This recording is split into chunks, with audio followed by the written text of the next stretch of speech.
오늘 함께 나눌 말씀은 누가복음 17장 7절부터 10절 말씀입니다. 신약성경 124쪽에 있습니다. 누가복음 17장 7절부터 10절 말씀. 저와 여러분 한 절씩 교독하시고 10절은 함께 읽겠습니다. 너희 중 누구에게 밭을 갈거나 양을 치거나 하는 종이 있어 밭에서 돌아오면 그더러 곧 와 앉아서 먹으라 말할 자가 있느냐? 도리어 그더러 내 먹을 것을 준비하고 띠를 띠고 내가 먹고 마시는 동안에 수종 들고 너는 그 후에 먹고 마시라 하지 않겠느냐? 명한 대로 하였다고 종에게 감사하겠느냐? 이와 같이 너희도 명령 받은 것을 다 행한 후에 이르기를 우리는 무익한 종이라 우리가 하여야 할 일을 한 것뿐이라 할지니라. 아멘. 할렐루야.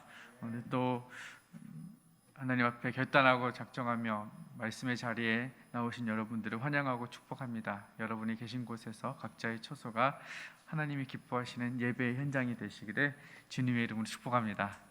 아멘. 오늘날 기업들에서 자주 들을 수 있는 말들이 있습니다. 기업들이 마케팅 현장이나 고객들을 유치하기 위해서 자주 쓰는 말이 바로 고객 만족 혹은 고객 감동 실현 이런 단어들을 자주 사용하곤 하죠. 기업들에게 있어서 고객은 매우 중요한 수입원이고, 그래서 그들의 니즈를 파악해야 한다. 그들의 입맛에 맞는 상품을 개발해야 한다. 그들의 마음을 살 수 있는 서비스를 제공해야 한다. 등등 고객들을 그들의 기업의 중심에 두고 있습니다. 예전에 함께 섬겼던 교회에서 여행사 사장님이 있었는데 그분의 이야기를 들으면서 깨달았어요. 여행사 진짜 해먹기 힘들겠구나 이런 생각을 했는데, 패키지 여행을 갔는데 이제 고객들이 불평을 하는 거예요. 뭐라고 불평을 하냐면 가이드가 마음에 안 들어요. 그러면 이 사장님이 또 그 얘기 듣고 그 가이드를 또 젊고 예쁜 가이드로 바꿔준다는 거예요. 밥 먹다가 둘째 날 되니까 밥이 맛이 없어 이러면 또 이들의 입맛을 어떻게 맞춰줄까 고민하면서 반찬도 하나 더 넣어달라고 신경 써야 되고, 식당에 한 번 더 얘기를 해야 되고, 잠자리가 불편해요 하면은 숙소 챙겨줘야 되고, 차량 이동이 불편해요 하면 차도 바꿔줘야 되고, 이러한 고객들의 마음을 맞추기 위해서 기업들이 무진 애를 쓴다는 거죠. 제가 예전에 닭발집에서 닭발을 먹고 있는데 옆에 있던 테이블에서 한 커플이 사장님께 컴플레인을 하는 거예요. 뭐라고 컴플레인을 하느냐?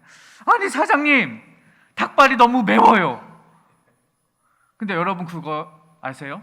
이 닭발집은요 매운 닭발집이었어요. 매운 닭발집에서 매운 닭발을 파는데 이 커플은 맵다고 불평을 하는 거예요. 사장님이 뭐라고 해요? 알겠습니다. 좀 덜 맵게 다시 해드릴게요. 이게 요즘 기업들의 모습이죠. 여러분 드라마 시청자 게시판에 보면요, 시청자들의 댓글이 한 해 끝날 때마다 올라와요. 그러면 작가들은 혹은 또 연출가들은 그 시청자들의 반응을 보고 댓글을 보고 다음 회의 이야기들을 조정하기도 하고 빼기도 하고, 괜히 살아있는 사람을 교통사고로 죽이기도 하고 멀쩡한 애를 갖다 유학 보내기도 하고, 시청자들의 필요에 따라서 드라마도 바꿔가는 거예요. 제가 요즘에 즐겨보는 TV 예능 프로그램이 하나 있어요. 미스트롯 2예요. 굉장히 30% 이상의 그 시청률을 기록하면서 핫한데요. 저는 미스트롯 1도 안 봤고 미스터 트롯도 안 봤는데 최근에 좀 시간이 나면서 미스트롯 2를 보기 시작했어요. 워낙 이슈가 되어서. 근데 여러분, 미스트롯 2의 진을 누가 뽑습니까? 심사위원들이 뽑나요? 아니에요. 국민들이 뽑아요. 국민들. 시청자가 뽑습니다. 시청자 투표, 투표 비중을 높이고 관객 투표 비중을 높여서 이들이 내세우는 건 뭐예요? 국민이 뽑은 스타다. 국민이 뽑고 시청자들이 뽑아야 그 뽑혀진 그 미스트롯이 상품의 가치가 있는 거죠. 홍보가 되는 것이고 공연이 되는 것이고 티켓이 팔리는 것이고 상품화가 될 수 있는 거예요. 그렇게 가치와 효율이 높아지기 때문에 고객들을 그 마음을 사서 그 자리에 참여하게끔 하는 것이죠. 이게 시장 경제의 기본 원리죠. 문제될 게 없습니다. 정당한 금액을 지불하는 것, 그것이 고객의 의무라면 그에 알맞은 재화나 용역이나 서비스를 또 제공하는 것이 기업이 해야 할 일이고, 그렇게 해서 소비자 입장에서는 그 내가 낸 정당한 권리를 부여받고 대접받고 대응받는 것, 이것이 너무나 당연한 시장의 원리이고 원칙 아니겠습니까? 문제는 뭐냐면요, 문제는 우리 소비자들 입장에서 우리가 이러한 어떠한 대접, 소비자적 권리에 익숙해져 있다 보니까, 이러한 사회에 길들여지다 보니까 교회에서도 똑같은 사고를 한다는 거죠. 신앙생활에도 똑같은 원리를 적용하려고 한다는 거예요. 이른바 소비자 중심의 기독교가 되었죠. 이 단어는 제가 다른 책에서 따온 거예요. 소비자 중심의 기독교 뭐냐? 설교가 마음에 들지 않으면 컴플레인을 해요. 목사님 설교가 좀 마음에 안 들어요. 그러면 목회자들은 또 그의 입맛에 맞는 설교를 해야 돼요.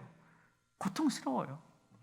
예배 시간이 너무 길어요. 그러면 시간도 조절을 해야 되고, 예배가 지루하다 그러면 예배 안에 적당한 퍼포먼스도 넣어야 되고, 교회는요, 말하자면 소비자들, 성도라 이름하는 소비자들을 만족시키기 위해서 최선을 다합니다.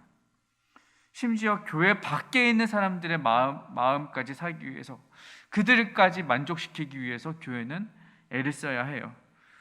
교회는 너무 이기적이야. 교회는 너무 자기중심적이야. 교회는 너무 독단적이고 너무 폐쇄적이야. 그러면 교회는 어떻게 말을 해요? 아니야, 그렇지 않아. 여러분이 오해했어요. 교회는 여러분에게 열려있고 따스한 곳이고 폐쇄적이지 않고 오픈되어 있고 언제든 다가올 수 있는 곳입니다 하면서 그 교회 밖에 있는 사람들의 마음을 살기 위해 노력을 하는 것이죠. 그러면서 우리 다 함께 하나의 종교가 되어보지 않으려? 이렇게까지 나아가는 거예요. 이게 문제라는 것입니다. 시장 경제에서의 적용되는 그 원리들이 교회에 들어오면 교회 안에 주객이 전도되는 것이죠. 교회 안에서 마땅히 주인 되셔야 할 분, 교회 안에서 교회의 주권을 가지셔야 할 그분이 뒤로 밀려난 채 성도와 소비자들이 그 교회의 어떤 핵심과 중심에 서서 신앙을 또한 교회를 이끌어가고 만다는 것, 이것이 우리가 주목해야 할 문제라는 것입니다.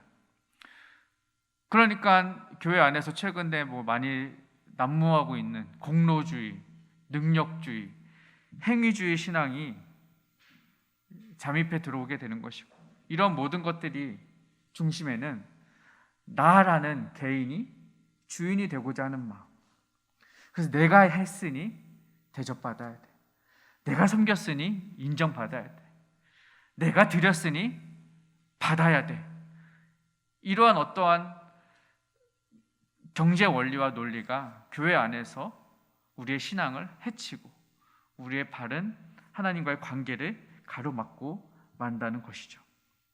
주님, 내가 11조 했으니까, 주님, 내가 봉사했으니까, 주님, 내가 예배했으니까, 주님, 내가 기도 좀 많이 했으니까, 나 잘했죠? 나 칭찬받을 만하죠? 내가 이제 교회에서 목소리 좀 내도 되겠죠? 과연 그러합니까, 여러분? 여러분, 우리가 이것을 다시 한번 생각해보고 짚어볼 필요가 있습니다. 그리고 오늘 말씀이 바로 우리의 이러한 생각을 교정해주고 있는 말씀이라는 사실입니다. 오늘 본문에서 우리가 살펴볼 것은 이 종의 모습이에요. 여러분, 여기 이 신약 시대에서 말하는 종은 우리가 흔히 상상할 수 있는 말 그대로의 종입니다.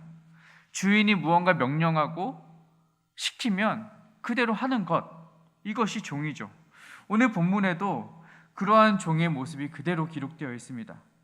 7절에 너희 중 누구에게 밭을 갈거나 양을 치거나 하는 종이 있습니다. 일을 시키는 거죠. 노동을 시킵니다. 그게 종의 역할이에요. 그리고 돌아오면 그 종이 마음 편히 쉴 수 있느냐? 그게 아니라는 거죠. 그 종이 일을 마치고 밭에서 논에서 일을 열심히 하고 돌아왔으면 쉬는 게 아니라 그 다음 일은 뭐예요?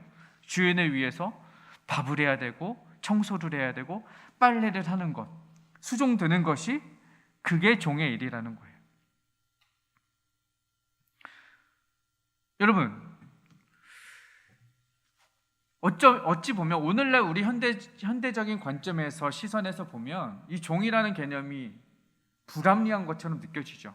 어떻게 사람에게 이렇게 일을 시킬 수가 있어?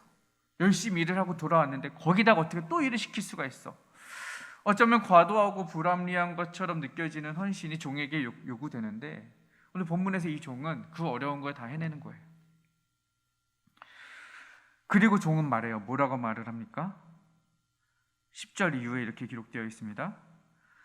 이와 같이 명령받은 것을 다 행한 후에 이르기를 우리는 무익한 종이라. 우리는 무익한 종이라.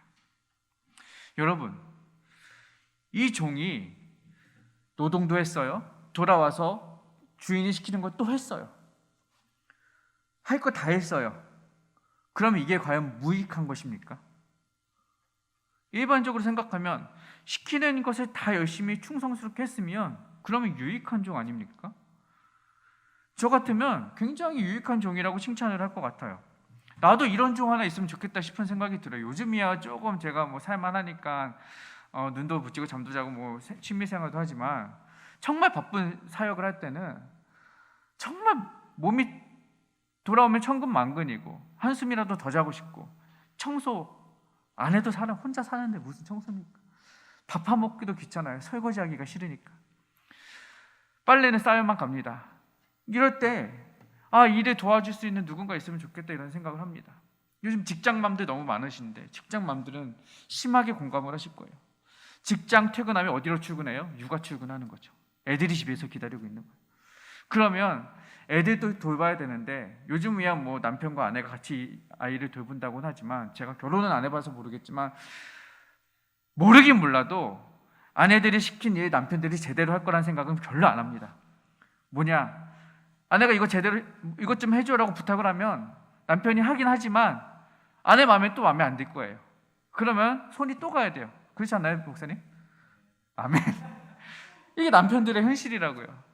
그러니까 이 직장맘들은 일이 너무 많고 힘든 거예요. 피곤한 거예요. 그럴 때 내 신부름 하나 도와줄 수 있는 뭐 종은 아니지만 뭐 우리 말로 하면 뭐 로봇이라도 하나 있었으면 좋겠다. 뭐 이런 생각을 하지 않을까요?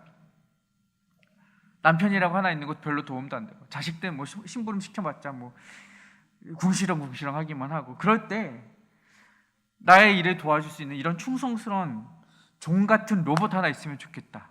명령만 하면 즉각 행동하고 이거 시킨 거 또 다른 거 시키고 또 다른 거 시키고 또 다른 거 시켜도 아무런 불평불만 없이 뭐 월급 달라는 말도 없이 퇴근 시간 뭐 지켜달라는 불평도 없이 뭐 나에게 복지를 챙겨주세요 이런 말 할 필요 없이 무조건 예 알겠습니다 하는 그런 종 같은 로봇 있으면 정말 유익하다라고 생각을 할 것 같아요. 그런데 오늘 본문에서 이 종은 자신이 유익하다라고 판단하지 않고 그럼에도 불구하고 유익할 만한 일을 했음에도 불구하고 나는 무익합니다 라고 말을 하는 거예요. 왜 그럴까? 이 왜 그럴까를 생각을 해봤어요. 너무나도 분명하고 뭐 선명하게 답이 기록되어 있지만 제가 생각한 건 이거예요. 이 종이 유익하다 무익하다를 판단할 수 있는 근거는 종 자신에게 있지 않다라는 것이죠. 이 논리를 어디서 발견할 수 있냐면 또 다른 무익한 종의 이야기에서 발견할 수가 있는데 그게 마태복음 25장에 보면 또 다른 무익한 종 이야기가 나와요. 마태복음 25장 30절에 제가 읽어드릴게요.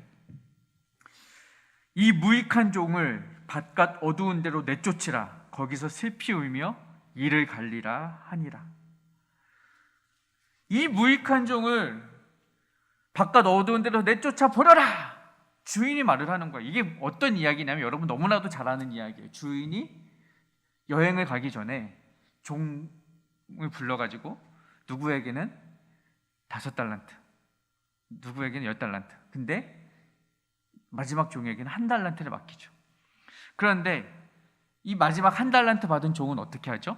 다른 종들과는 다르게 그 1달란트를 갖다가 땅에 묻었다가 주인이 오니까 주인님 뭐라고 말을 해요? 주인님, 나는 당신이 심지 않은 데서 거두고 해치지 않은 데서 모으는 줄로 알았습니다 라고 말을 하는 거예요. 종은 말하는 거예요. 나는 이렇게 하는 게, 이렇게 묻었다가 꺼내주는 것이 주인님 당신이 기뻐하시는 일인 줄로 알았습니다. 그러니까 어떻게 해달라는 거예요? 나 좀 칭찬해달라는 거예요. 나 좀 인정해달라는 거예요. 나 잘했죠? 주인님 마음을 내가 딱 캐치해서 그대로 한 거예요. 그래서 땅에 묻었다 가져온 거예요. 보십시오.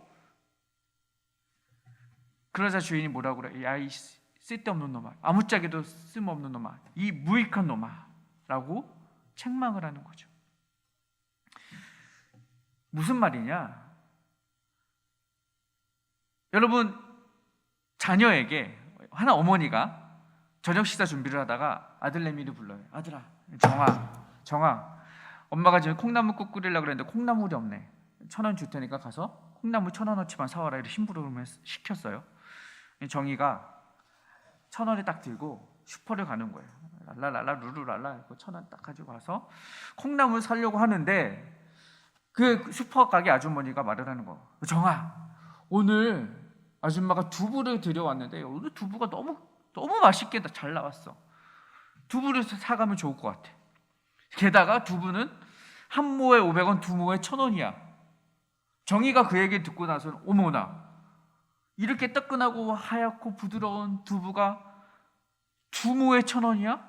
심지어 두 모에 1,000원이야? 이거 너무 좋아하겠다. 엄마가 너무 좋아하시겠네? 콩나물 사러 갔다가 두부를 사오는 거죠. 이거 너무 좋겠다. 이걸 분명히 사가면 엄마가 좋아하실 거야. 칭찬하실 거야. 사갔어요. 엄마가 칭찬을 하실까요? 아니죠. 어머니는 콩나물국을 하려고 콩나물 사러 보냈는데 어머니 걸 사왔으니 엄마가 뭐라고 하시겠어요? 혼내시는 거죠. 등짝 스매싱 안 당하면 다행인 거예요. 여러분, 내가 아무리 잘한 것 같아도, 내가 아무리 선한 일을 한 것 같아도, 내가 최선의 일을 발견을 한 것 같아서 그 일을 할지언정 그것이 어머니가 기뻐하시는 일이 아니라면, 그것이 주인이 원하시던 일이 아니라면 그것은 결코 칭찬받을 일이 아니라는 거죠. 결코 유익이 아니라 무익이라는 거예요. 그러니까 마태복음 25장에서 이 무익한 종이 책망당하는 이유가 바로 그거예요. 주인이 기대하시는 것과 다른 일을 해놓고서 주인님, 내가 보니 이게 옳을 것 같아서 나을 것 같아서 이렇게 했습니다 라고 말을 하는 건 칭찬을 못 받는다는 거죠. 왜냐? 옳고 그름, 선과 악, 유익과 무익을 구분하는 것은 종이 아니라 누가 한다? 주인이 하신다는 거예요. 그러니까 종이 생각할 때 잘못했어도 주인이 유익하다면 유익한 것이고, 종의 생각엔 아무리 잘했어도 주인이 무익하다면 무익한 것이에요. 그러므로 종이 가져야 할 태도는 뭐냐? 나는 주인이 시키시는 바를 그냥 그저 하는 것일 뿐입니다. 내가 잘했건 못했건 이걸 판단하지 않고 주인이 시키시는 것을 그냥 하는 종일 뿐입니다라는 이러한 겸손한 자세가 필요하다는 거예요. 그리고 그 판단하고 결정하는 주인 앞에서 경외하고 두려워하는 자세, 그 주인의 결정에 철저하게 순복하고 순응할 수 있는 겸허한 자세, 이것이 종의 태도라는 것입니다. 내가 그것을 판단하지 않고, 내가 그것을 결정하지 않고 주인이 결정하시는 것임을 온전히 신뢰하고 그 판단에 나를 맡기는 것. 그러므로 내가 아무리 유익한 일을 했다고 생각할지라도 그분 앞에 겸손히 서서 나는 그저 무익한 종일 뿐입니다라고 엎드릴 수 있는 겸허함, 이것이 오늘 본문에서 종이 가졌던 태도이고, 이것이 바로 하나님을 주인으로 모시고 섬기는 크리스찬들이 가져야 할 태도, 저와 여러분이 보여야 할 삶의 자세라는 것입니다. 여러분, 우리는요, 우리 자신을 드러내는 삶을 살지 않아요. 소비자 중심의 삶을 살지 않습니다. 나 중심의 삶을, 나 중심의 신앙을, 나 중심의 어떠함을 드러내거나 자랑하거나 사랑하는 삶을 살지 않습니다. 우리의 신앙의 중심에도 하나님이 계셔야 하는 줄 믿습니다. 나의 삶의 중심에도 하나님이 주도권을 잡으셔야 하는 줄로 믿습니다. 오직 주님 한 분만이 우리의 삶의 판단의 준거가 기준이 규칙이 유일한 한 분이 되시는 줄로 믿으시기를 바랍니다. 여러분, 우리는 이전에는 죄의 종이었습니다. 사망과 어둠의 권세에 가려져 있던 죄의 종이었어요. 그랬던 우리를 하나님의 자녀로, 그리스도의 종으로 우리의 신분의 변화를 바꿔주신 분도 유일하신 한 분 하나님 예수 그리스도의 은혜 아니겠습니까? 무익한 우리를 택하셔서 그분의 유익한 자녀 삼으신 것은 전적으로 우리 주 그리스도의 은혜라는 것입니다. 그러므로 우리는 그분 앞에서 우리의 어떠함을 드러내거나 우리의 어떠함을 자랑하거나 나타낼 수가 없다는 거예요. 그저 그분이 주인 되심을 인정하는 것, 그것이 우리가 할 수 있는 유일한 한 가지라는 사실입니다. 그리고 그것이 바로 바울의 삶이었어요. 제가 바울의 이야기 예를 들고 싶은데, 여러분, 바울이 기독교 역사 속에서 혹은 초대교회 역사 속에서 끼친 유익한 점이 전혀 없었을까요? 많죠. 실제적인 유익이 엄청 많아요. 그는 이방인의 사도로서 땅끝까지 가서 복음을 전했던 사람입니다. 신약 성경은 많은 책을 저술을 했고요. 사도로서의 사명을 잘 감당했던 굉장히 유익한 삶을 살았던 사람이에요. 그 일을 위하여 그는 고난과 고초도 두려워하지 않았고 실제로 수많은 고통 가운데, 고난 가운데 죽기 직전까지도 갔던, 결국 그는 복음 때문에 순교당했던 삶을 살았던 거예요. 그런데 과연 그가 그 일 앞에서 자신의 이름을 드러내거나 자랑했느냐 이거죠. 자신의 권리를 주장하거나 내가 이러이러한 삶을 살았으니, 내가 주인을 위하여 이러이러한 일을 했으니 그것을 인정해달라고, 알아봐달라고, 칭찬해달라고, 나를 유익한 종이라 불러달라고 자기 스스로를 드러냈냐 이거예요. 아니잖아요. 바울이 말을 하기를 그가 자랑했다면 단 한 가지 뭐예요? 그 부득불 자랑할진대 나의 연약함을 자랑하리라. 그는 그 어느 누구 앞에서도 자신의 어떠함을 드러내지 않았어요. 오로지 자랑했다면 나의 약함을 자랑하리라. 약함을 자랑했던 삶, 그 삶을 우리가 기억했으면 좋겠어요. 바울은 스스로도 이렇게 말하죠. 나는 그리스도의 종된 바울은, 로마서 1장에 그렇게 시작했잖아요. 갈라디아서 똑같이 시작돼요. 자신을 종이라고 표현을 해요. 유익한 삶을 살았지만 결코 자신의 유익을 드러내지 않았던, 어쩌면 오늘 본문에서 말했던 그 무익한 종의 삶을 바울 스스로가 살았던 거예요. 여러분, 바울이 했던 말 중에 이런 말 있죠. 내 안에 그리스도의 흔적을 지녔노라. 여러분, 이 그리스도의, 내가 내 몸에 예수의 흔적을 지녔노라라고 말하는 이 고백 속에서 이 흔적이라는 단어, 스티그마라는 단어가요, 어떤 흔적이냐, 원어로는 말하면 낙인을 찍다라는 의미예요. 여러분, 고대 사회에서 누구에게 낙인을 찍었겠습니까? 종에게 낙인을 찍는 거예요. 이 종은 딱 낙인을 몸에 지져서 이 사람은 종이고 노예이고 주인이 누구다라는 것을 낙인을 찍는 게, 그게 스티그마, 흔적이라는 거예요. 그러면 내가 내 몸에 예수의 흔적을 지녔다, 내가 내 몸에 예수의 스티그마를 지녔다라는 바울의 고백은 뭐냐? 나는 곧 예수께 속한 예수의 종이다라는 의미라는 것입니다. 실제로 그는 예수의 종으로서의 삶을 기쁨으로 감당하며 살아냈죠. 철저하게 예수를 위해 살았고 철저하게 예수를 위해 죽었던 바울의 삶. 그럼에도 불구하고 자신의 유익하다 자랑하지 않았던 바울의 삶. 그것이 제가 오늘 여러분에게 도전하고 싶은 종의 삶입니다. 바라기는 바울이 예수의 흔적을 몸에 지니고 그리스도의 종이라고 고백하였던 것처럼 저와 여러분들도 그리스도의 종된 삶을 살아가시기를 주님의 이름으로 축복합니다. 구약 성경을 보면 종이 자유인이 될 수 있는 율법이 한 가지 있어요. 그것은 뭐냐? 안식년이 되면 종도 자유인이 될 수 있는 거죠. 그런데 재밌는 사실은 뭐냐면요, 종이 6년 동안 일을 하다 7년째 안식년에 이제 해방, 자유인으로서의 권리를 갖게 되는데, 6년 동안 내가 이 주인의 종 노릇을 하는데 내가 이 주인의 종으로 사는 것이 너무 행복하고 즐겁고 좋아요. 내가 이 주인을 흠모할 만하고 존경할 만하고 존중할 만하고, 이 주인이 나를 종으로서 대하는 것이 뿐만 아니라 가족처럼, 친구처럼, 형제처럼 아껴주고 사랑해 주었어. 너무나 좋아. 손진영 목사님처럼 맛있는 거 사주시고, 막 만날 때마다 안아주시고, 따뜻하게 바라봐 주시고, 품어주시고, 전화해 주시고, 너무 좋아. 내가 그러면 이 손진원님을 주인으로 계속해서 모셔야겠다, 이런 마음이 들 거 아니에요. 그쵸? 막 든단 말이야. 들지어다. 죄송해요. 들어. 그러면 이 종이 어떻게 해요? 내가 자유인이 되지 않고 나는 계속해서 손진원 주인의 종이 되겠다라고 결정을 할 수 있어요. 그러면 주인이 종을 데리고 가서 문설주에 귀를 대고 귀를 뚫습니다. 이게 뭐냐?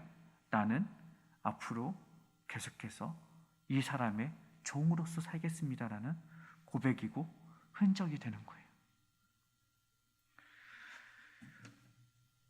제가 바라기는 저와 여러분이 살아야 될 삶, 그리스도의 종이 되기로 결단하셨다면 여러분의 귀를 뚫으십시오.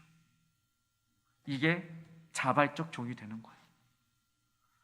내가 빚을 져서 사람을 죽여서 도둑질을 해서 종이 되는 것이 아니라 내 스스로 이 주인님의 종으로 살겠다고 자발적으로 결단하고 종이 되는 것.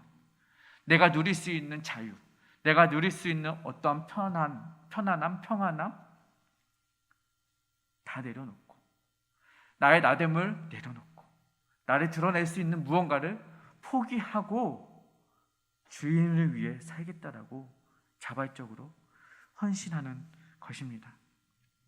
오늘 여러분에게 권면하고 도전합니다. 세상 그 어떤 주인보다 사랑이 많으시고 긍휼이 많으시며 은혜와 은총과 능력이 충만하신 그분을 여러분의 주인으로 모십시오. 그리고 그분 앞에 여러분의 귀를 뚫으세요. 그리고 그분을 위해 사시기를 바랍니다. 하나님의 나라와 그 교회를 위하여서 한몸된 지체와 성도와 이웃에게 유익을 끼치는 삶을 살아가시기를 바랍니다. 그렇게 유익을 끼치는 삶을 살고 나서 마지막 주님 앞에 서셨을 때 우리가 그분께 드릴 수 있는 말은 뭐예요? 나 잘했죠, 나 칭찬해 주세요가 아니라 나는 무익한 종일 뿐입니다. 내가 하여야 할 일을 했을 뿐입니다라고 고백하시는 저와 여러분이 되시기를 주님의 이름으로 축원합니다. 함께 말씀 가지고 기도합시다.